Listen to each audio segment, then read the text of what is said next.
Alison McGovern. Thank you, Mr Deputy Speaker. I want to focus my remarks in the debate this afternoon specifically on young people, and with that in mind I would just like to comment on my honourable friend the member for Islwyn. I'll get it one of these days. Like him, I grew up in the 1980s. Like him, I grew up in a part of the world where sometimes it felt that very few people had any faith in us. And I think it motivated many people in this House who come from those parts of our countries to stand for election, as to stand up for investment in young people today. And it's with that in mind that I want to say a few words, firstly, on business confidence and the importance of this for employment prospects for young people. I was very concerned to read about the Deloitte survey of FTSE 100 directors of finance that was reported this week.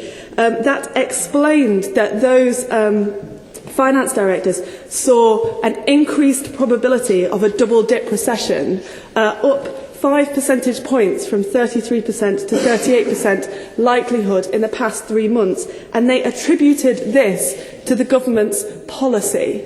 To me, that's very concerning. The last thing that I would want to see is falling business confidence that's going to cause this country to see the similar sorts of problems that happened in France and other European countries years ago, where at times when business doesn't want to invest, people at the start of their careers are disproportionately affected.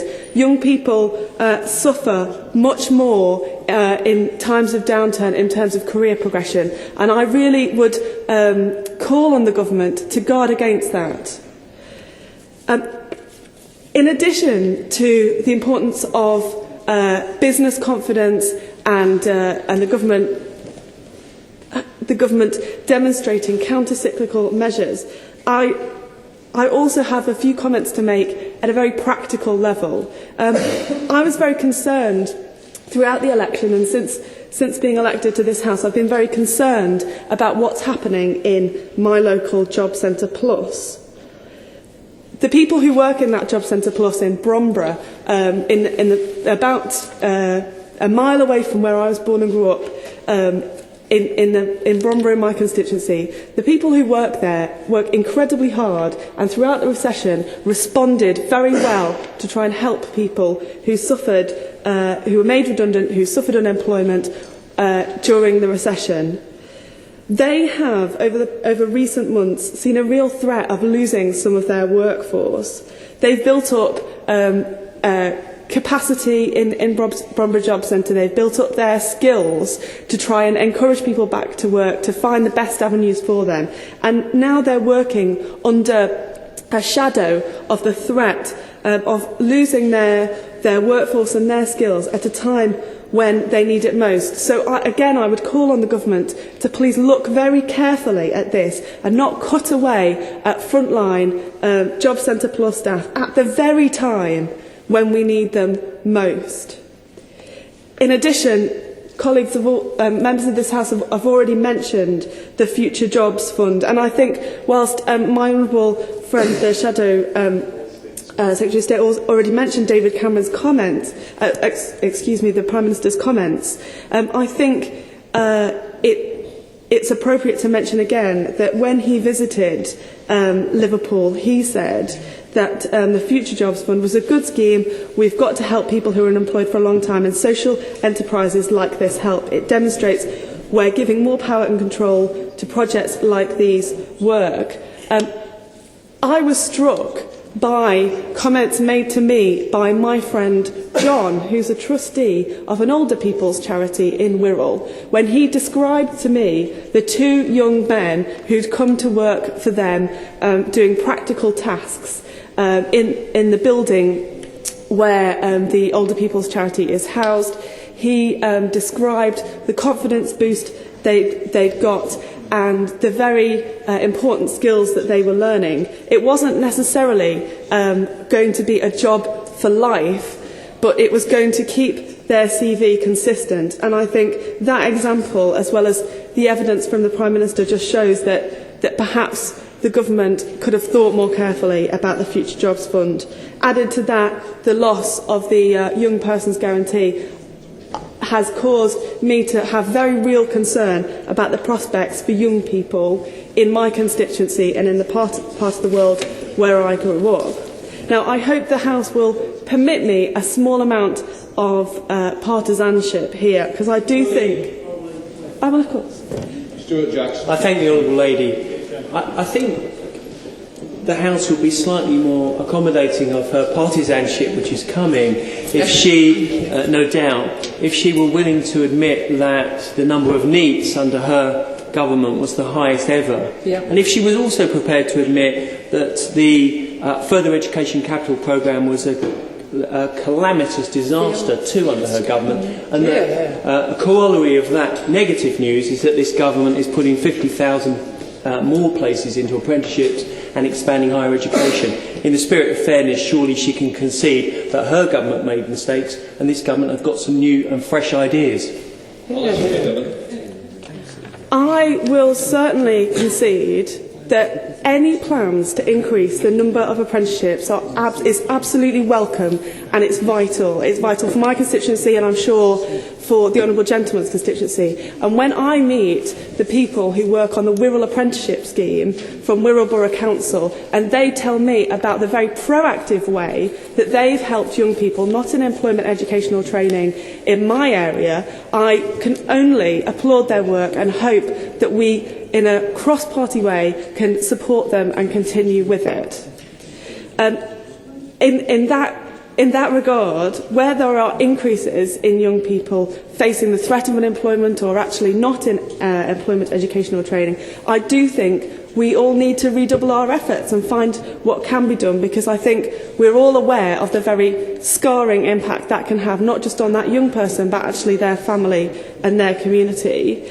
And the tenfold, I mentioned in an earlier intervention, the tenfold increase that we've seen in Wirral in apprenticeships since 1997 has been so very welcome, partly because of the intergenerational aspects of this and how it's built up our community, whereby parents no longer feel that the options for their young people are university or nothing very much, now are starting to feel that there might be some options. So, as I mentioned in response to the Honourable Gentleman, I think as members of this House we must redouble our efforts to focus on apprenticeships and to encourage business to invest. And I would say at this point that it does actually need to be the public sector and the private sector working hand in hand here.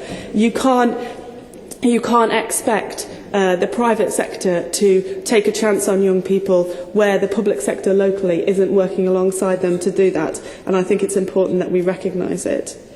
As well as those who go into apprenticeships, though, I want to just say a few words about graduates, because I think in this discussion of unemployment, we also need to recognise that these days getting a degree is no magic bullet to securing your future, to securing your career, and we mustn't pretend that it is. In fact, we really do need to encourage young people, both pre-university and whilst they're at university, to gain those work-relevant skills that are going to assist them with their career. I'll make a bit of progress if that's okay.